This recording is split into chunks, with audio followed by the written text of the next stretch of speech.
అందరికీ విజ్ఞప్తి, మనం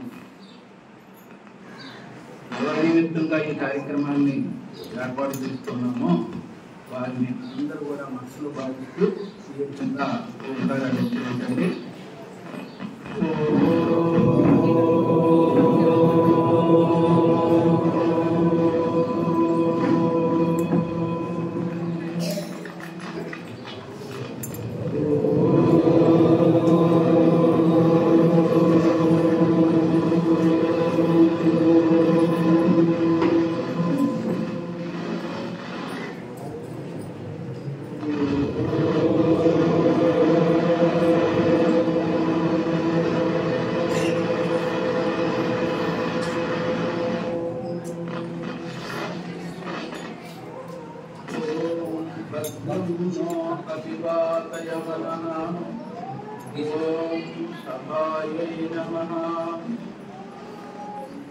క్షేత్రమునందు కలిసినటువంటి సమస్త దేవీ దేవతల పాఠపడుతున్నటువంటి నమస్కారం సమర్పించుకుంటూ ఈ ఆశ్రమ సంస్థాపకులైనటువంటి రాజేశ్వరి మాతాజీ వారికి, ఈ ఆశ్రమానికి సుమారు 51 ఈ ఆశ్రమాన్ని నిర్మించినటువంటి శ్రీ జగన్నాథ స్వామి వారికి, ప్రస్తుతం ఈ ఆశ్రమాన్ని నిర్వహిస్తున్నటువంటి శ్రీ శంకర గారికి, అదేవిధంగా వేదికను అలంకరించినటువంటి పెద్దలకు, పూజ్యపాదులు శ్రీ శంకరానంద స్వామి వారికి హృదయపూర్వక నమస్కారం సమర్పించుకుంటూ సభ్యులందరికీ హృదయపూర్వక అభినందనలు. కార్యేన వినా కార్యం, కారణేన వినా కార్యం నోదేతి అని, కారణము లేకుండా కార్యము జరగదు. ఇప్పుడు ఈ కార్యక్రమం అంతా జరుగుతుంది అని అంటే దీనికి ఒక కారణం ఉంది. దీనికి కారణం ఎవరయ్యా అని అంటే, మొట్టమొదటిగా 81 సంవత్సరాలు పూర్వమే ఈ ఆశ్రమాన్ని స్థాపించినటువంటి శ్రీ యోగి బాలేశ్వరి మాతాజీ వారు, వారి శిష్య పరంపరలో వచ్చినటువంటి 13వ ఆరాధనా కార్యక్రమాన్ని నిర్వహించుకున్నటువంటి జగన్నాథ స్వామి వారు, అదేవిధంగా తదనంతరం వచ్చి ఈ ఆశ్రమాన్ని నడిపిస్తున్నటువంటి శ్రీమాన్ శంకర్ గారే కారణమని, వాళ్ళ కారణంగానే ఈ కార్యక్రమాలన్నీ కూడా నిర్వహింపబడుతున్నాయి. ఇటువంటి ఈ కార్యక్రమాలనేటువంటి చాలా విశేషమైనటువంటి, మీరందరూ కూడా ఇక్కడ ఉన్నటువంటి చూసుకుంటే అందరూ కూడా ఉపన్యాసాలు చెప్పేవారే,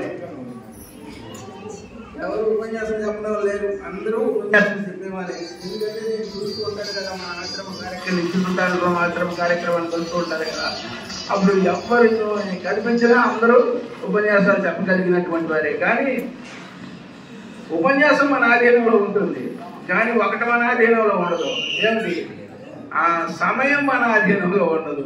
ప్రతి వాళ్ళు కూడా సమయాధీనంగానే ఉండవలసిందే. అందు గురించి ఎంతోమంది మహాత్ములు ఉన్నారు.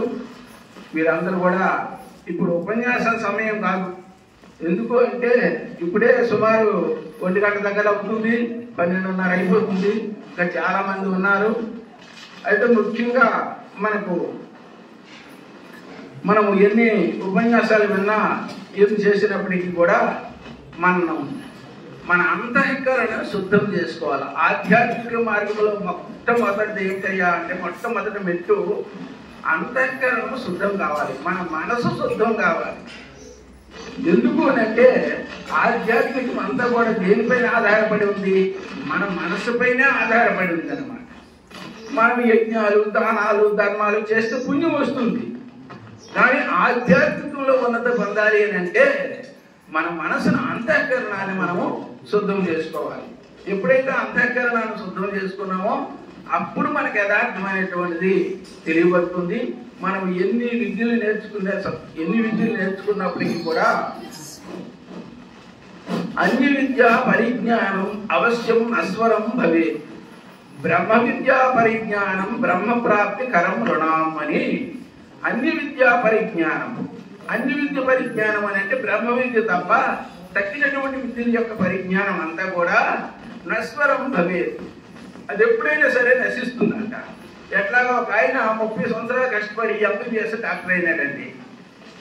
డాక్టర్ అయిన తర్వాత ఒక 30 సంవత్సరాలు ఆ వృత్తి చేశాడు. తర్వాత చనిపోయినాడు అనుకోండి, చనిపోయి డాక్టర్ ఉంటుందేమి, మరి డాక్టర్గా పుడతాడా? ఇప్పుడు గాయకుడు ఉన్నాడు, చనిపోయిన తర్వాత మళ్ళీ గాయకుడిగా పుడతాడా? ఏ విద్యనే నేర్చుకోడు. 64 విద్యలు ఉన్నాయి. 64 విద్యలో నువ్వు ఏ విద్య నేర్చుకున్నా సరే అది సమాప్తం అయిపోతుంది, నశించిపోతుంది. అది మనం చనిపోతే కాదు, మనం ఉండగానే కూడా నశించిపోతుంది. ఎట్లా నశించిపోతుందయ్యా అంటే ఇప్పుడు చూడండి, ఉద్యోగస్తులు ఉద్యోగం చేస్తారు. ఉద్యోగం చేస్తే 60 సంవత్సరాలకే రిటైర్మెంట్ ఇస్తారు. ఎందుకు ఇస్తున్నారు? అని జ్ఞాపకం శక్తి తగ్గిపోతుంది. ఒకటి చెప్పేది ఒకటి చెప్తారు. అందుకని గవర్నమెంట్ కూడా ఏం చేస్తుంది అంటే ఆయనకి అయ్యాన్ని ముందుకాలమే శ్రమ చేసావు కాబట్టి నువ్వు ప్రశాంతంగా కూర్చొని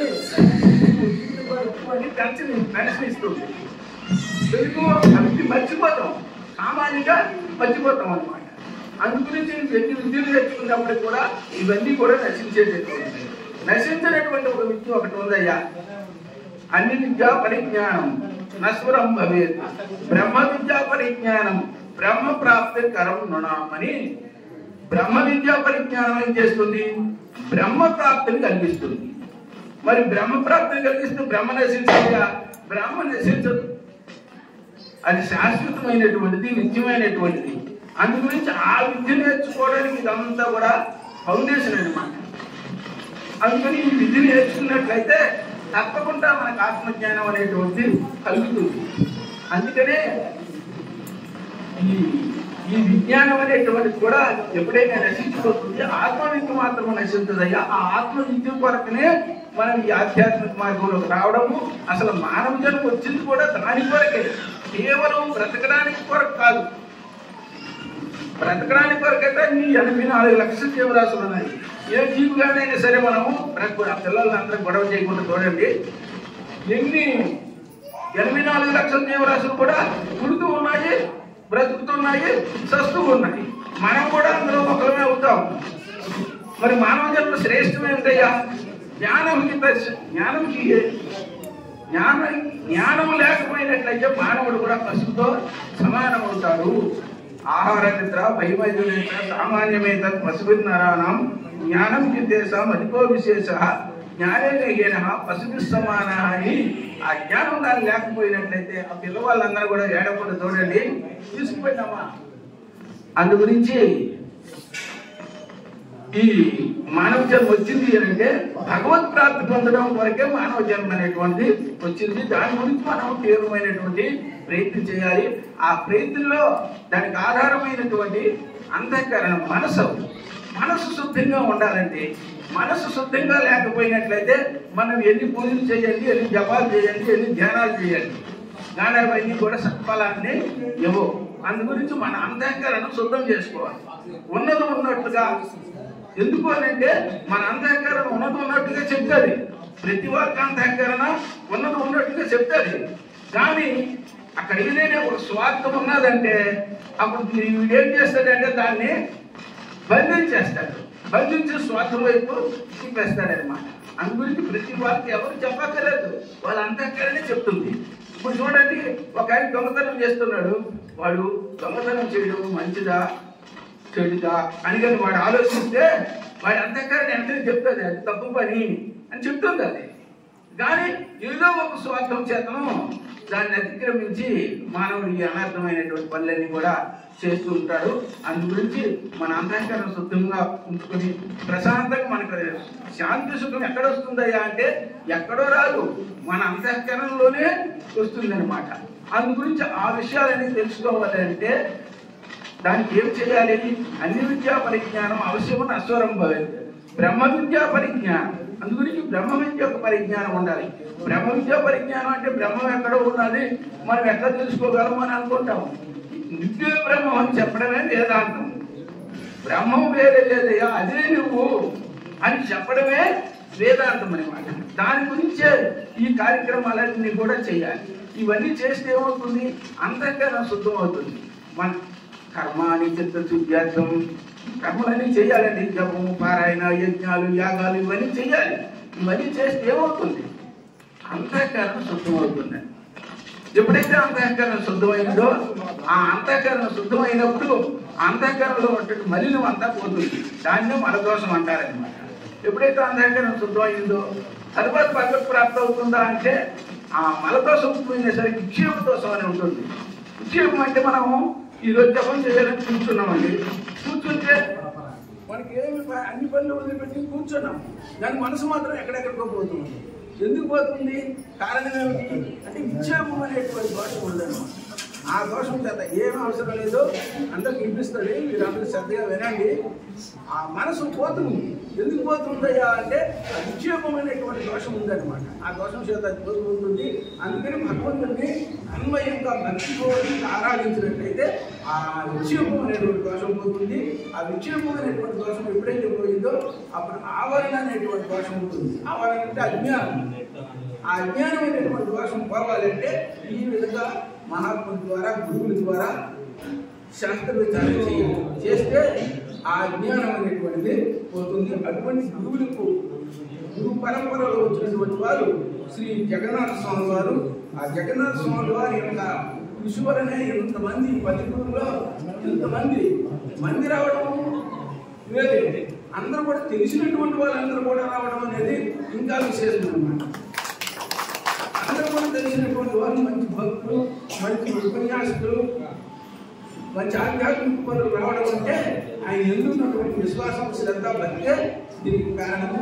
ఆ విధంగా జగన్నాథ స్వామి వారు, అదేవిధంగా మాతాజీ వారు మనందరం కూడా అనుగ్రహించి ఆశీర్వదించారు. ఓం శాంతి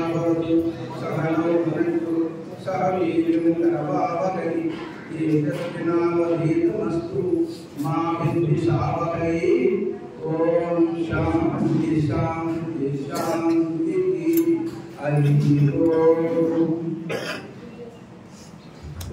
పరమాత్మ స్వామి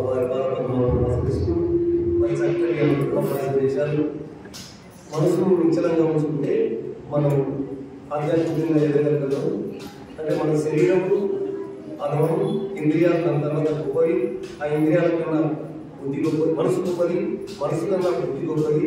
ఆ బుద్ధిని పరమాత్మ వినడం కోసం అంతఃకరణ శుద్ధి చేసుకుంటే మనకు మంచి మనసును ఏకాగ్రత చేసుకోవడానికి అవకాశం ఉంటుంది. చక్కని అనుకున్న ఇప్పుడు శ్రీ శ్రీ శ్రీ